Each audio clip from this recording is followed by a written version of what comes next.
for the intro. So I'm the general manager for the free-to-play business at Big Fish. And just a little recap on who is Big Fish. We're the world's largest producer and publisher of casual games. So we make a lot of games. We've been founded in 2002, so a little over 10 years old. We've distributed more than 2 billion casual games to date. And recently, we've been able to say that we're the creator of the world's #1 free-to-play mobile casino game, which is Big Fish Casino. And I think that's a very competitive category, as you know, so we're very proud of that recent accomplishment.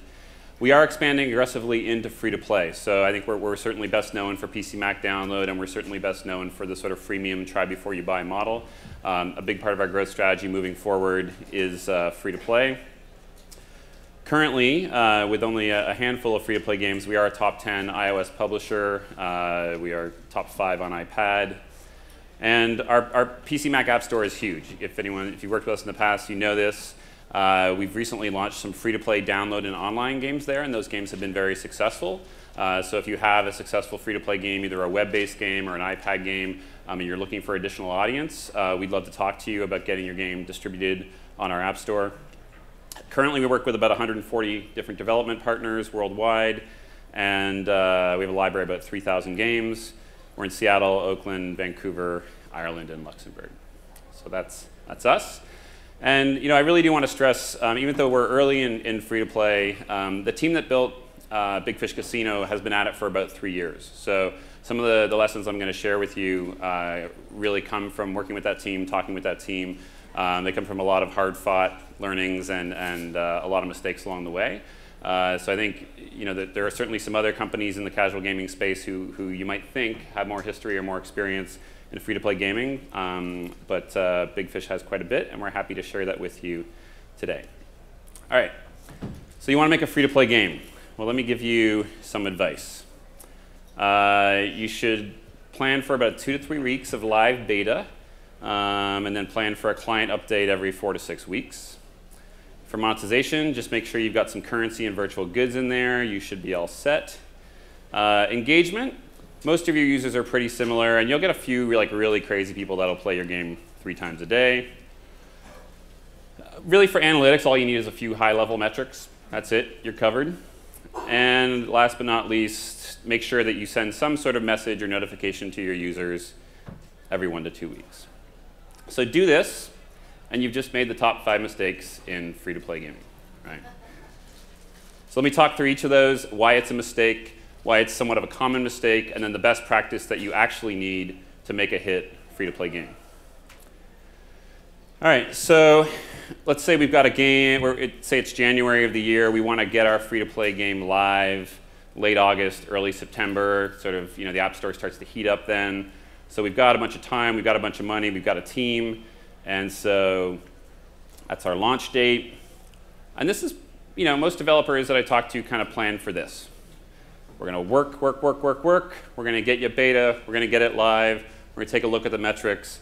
Then we're going to go worldwide. And then 2 months after that, we're going to do 1 to 2 client updates.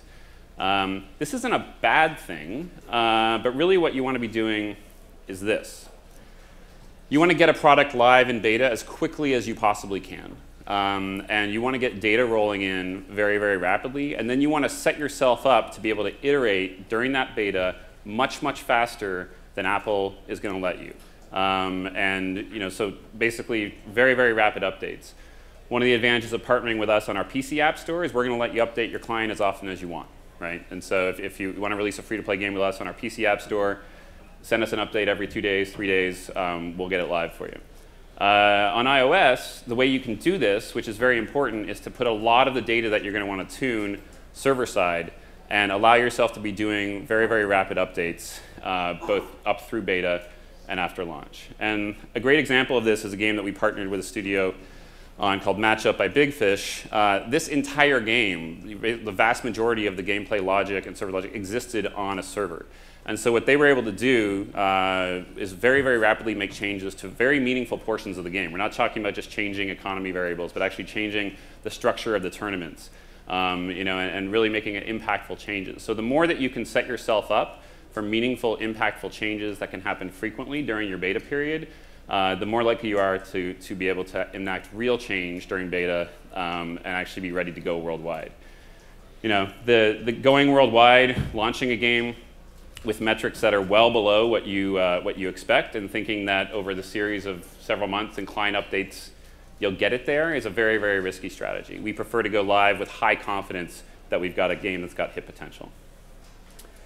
So the other way to think about development and think about your free-to-play world is that these are your users. They're having fun.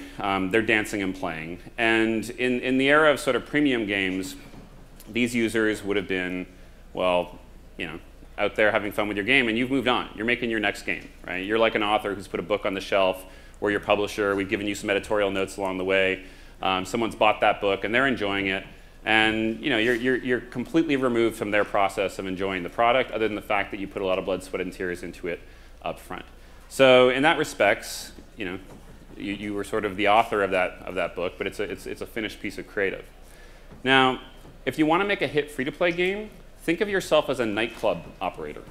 Think of yourself who has to show up to that nightclub every single afternoon, make sure it's cleaned up from the night before, make sure that your list is set at the door, make sure that you've got the entertainment lined up, that everything's ready to go for that night, that you've got all the right people coming in, that you've got the celebrities there, that your VIPs are coming back, that the doorman knows how long to keep the line. And you have to be there all night operating that party and making sure that everyone is having fun. And then you get a little bit of sleep, and you come back the next day, and you do it again. That's what it's like to operate a hit free-to-play game, is you are a nightclub operator. And you cannot think of yourself as being on a weekly or monthly cadence of engaging with your audience. You have to think of it as being a daily activity and a daily occurrence. So in this respect, you're the ringmaster. You're welcoming them back. You know who they are. You're taking them to their seat. And one of the reasons why, if you think of the nightclub metaphor and sort of expand that out even further, your understanding of the dynamics of what's going on. Is there a fight happening in the corner? Is there, you know, you're there, you're present, you're aware, and it is far, far, far from a weekly or even a monthly cadence. And then you want to put your spotlight on your favorite customers. So, engagement. I think it's a really big mistake in free-to-play to underestimate how passionate your most valuable users will be. A lot of people plan their content. They come to me, they say, hey, we got this game. It's got about 2 months worth of content in it. Assuming people play twice a day, I think we're covered through our first client update. They're wildly underestimating the level of enthusiasm that a really passionate player will have for their game. We recently launched a free-to-play hidden object game called Dark Manor. And this is basically what we see amongst our most passionate active users. They're playing that game 15 to 30 times a day, consistently. And if we're not ahead of them with enough content and with making sure that they feel like they're not blowing through the game too rapidly, we're going to lose our most valuable customer, because they'll reach the finish line long before we wanted them to. And so I think when you're planning how much is enough, when you're thinking about how you tune your game, your ramp, your difficulty, your XP, whatever it is, do not underestimate how excited and passionate people will be about your game and how frequently they will play it. This is just a pretty picture from Dark Manor. We did something cool here where the simulation portion of the game has a day-night mode that people are really liking.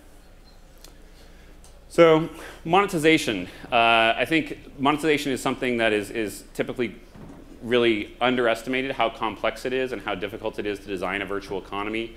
When you look from the outside at successful free-to-play games, you say, well, that's easy. They have a currency, or maybe they have a hard currency and a soft currency, and they got a bunch of stuff that you buy.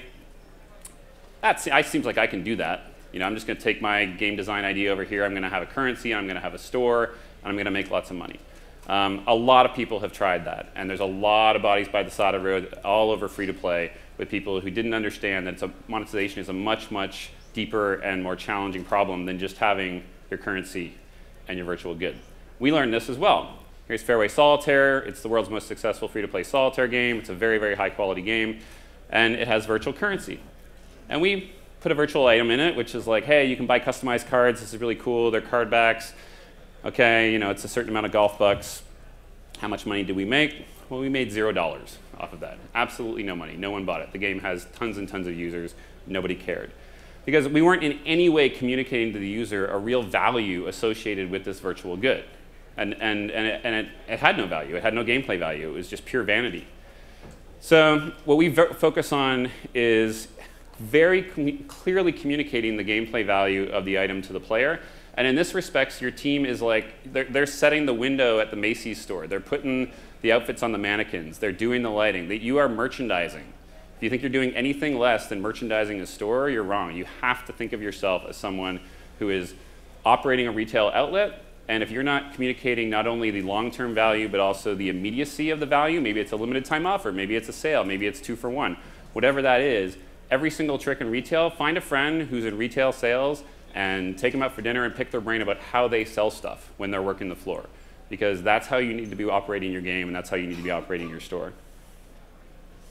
So I touched on sort of the emotional value of the in-app purchase. And I think a lot of us assume that we will get users to spend a lot of money because we will provide them a practical value or a sensible reason as to why they will spend money. So an example of that might be, I'm going to sell you a money tree. And I'm going to sell it to you for $5,000, and it's going to pay you $100 a day.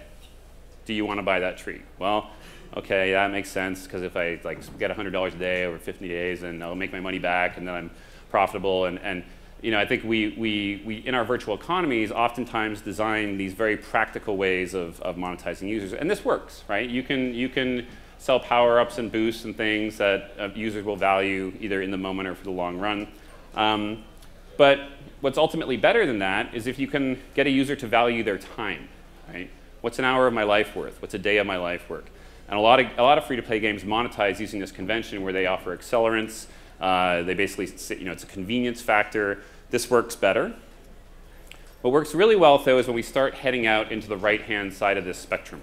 When you start getting the user to get into the emotional range that is deeply passionate, that has nothing to do with time or convenience or a return on investment or a financial analysis, but then they're starting to value themselves.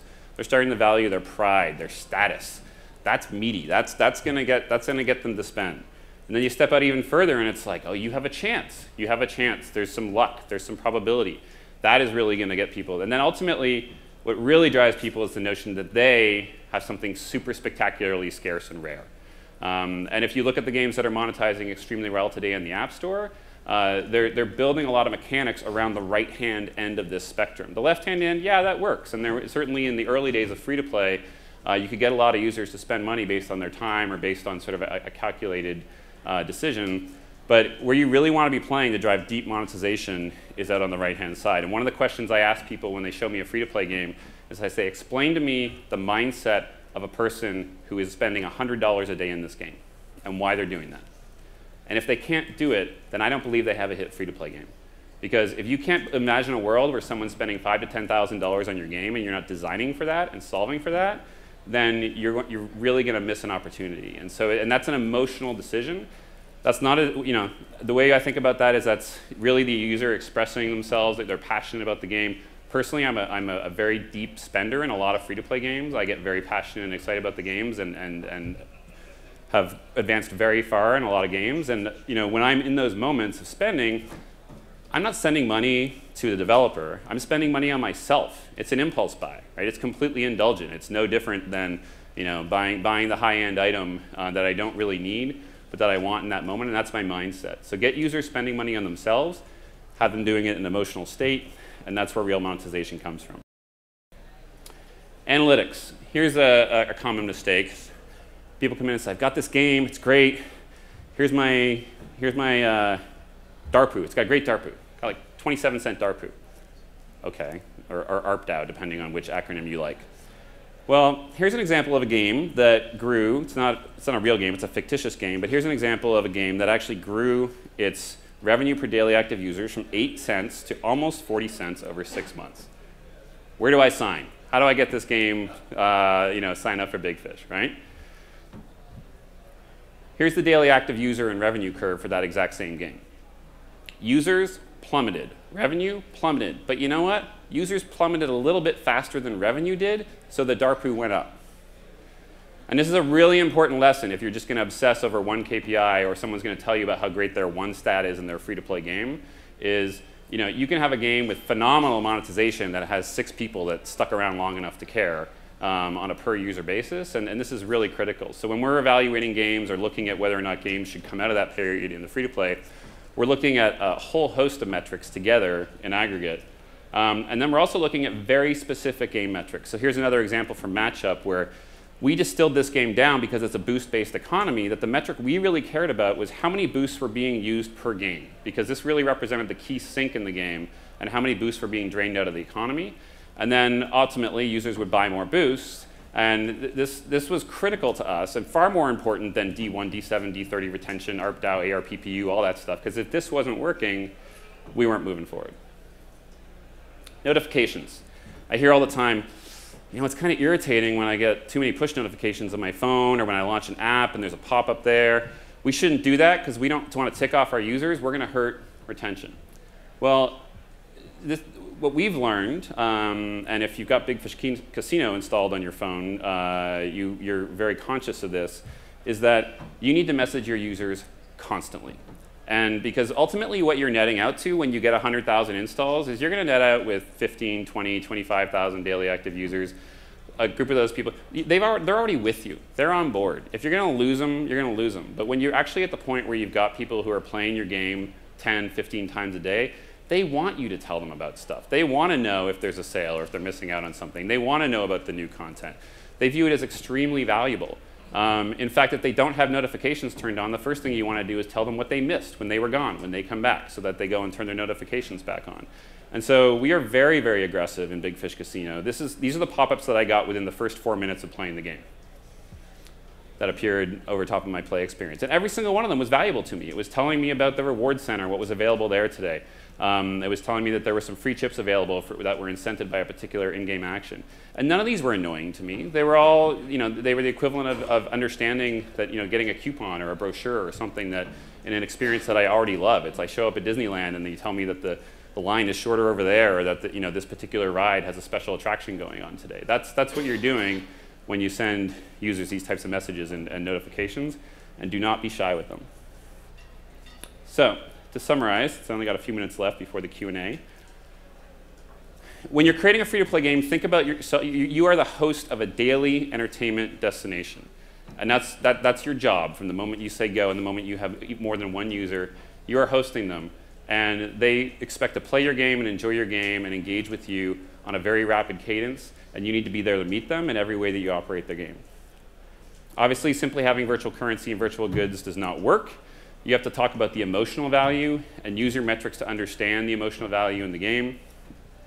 And finally, as soon as you possibly can, get to the very specific metrics that are going to be meaningful for you. The high-level KPIs are great, but during that lengthy beta, if you can distill it down to, here are the 3 or 4 charts of graphs that specifically speak to what's going on in my game, the health of my game, and you know, during that lengthy beta, having the ability server-side to make meaningful changes to those charts. And when I talk meaningful, not like something got 5% better, but something doubled in its effectiveness, then you're really cooking with gas and you have a chance of making a hit free-to-play game. That's my talk. If you have a hit free-to-play game or something you think is a hit free-to-play game, we're right outside here at the booth. We've got a big dev relations team that would love to talk to you. You can also send an email to this alias and tell us all about it. Like I said, we're doing publishing both on mobile, but we're also really beefing up the amount of free-to-play content in our PC app store. And so if you have or are building a free-to-play game that you think might work out there, definitely come talk to us right outside in the booth. So I've got plenty of time for Q&A, so thanks very much.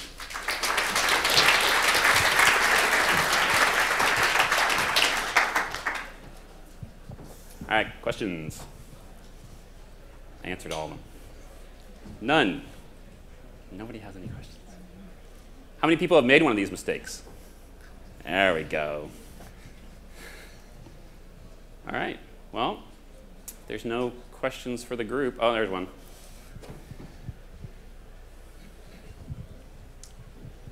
What's your guys' strategy for dealing with content burn because you have people playing through your content so quickly and getting to a point? Is it creating an evergreen loop that keeps people engaged, or is it when you're just working with producers that maybe can't pump out content as fast as you'd like them to match that burn? Yeah. I think the key there is to always have some sort of a loop or a game overlay that is indefinite, that is never ending, that simply cannot be completed. And that might not be your primary loop. You know, if your primary loop is playing through hidden object scenes, and there's a finite amount of those, and you will move through them. Obviously, you're in a bit of a content race there to get the next hidden object scene in front of them. But even once they've sort of played through the story and gotten to the final scene, the key then is to then redirect them into either an achievement system that becomes progressively, if not literally impossible to complete, some sort of secondary quest overlay, collectibles, things like that. So I think that's where you can you can't totally get away from it, but you can definitely augment it, because those most passionate players, they don't want to leave your game. And so if you are quick to offer them that sort of secondary level of play and grind, then they'll participate in that. All right, I won't hold you guys any longer. Thanks very much.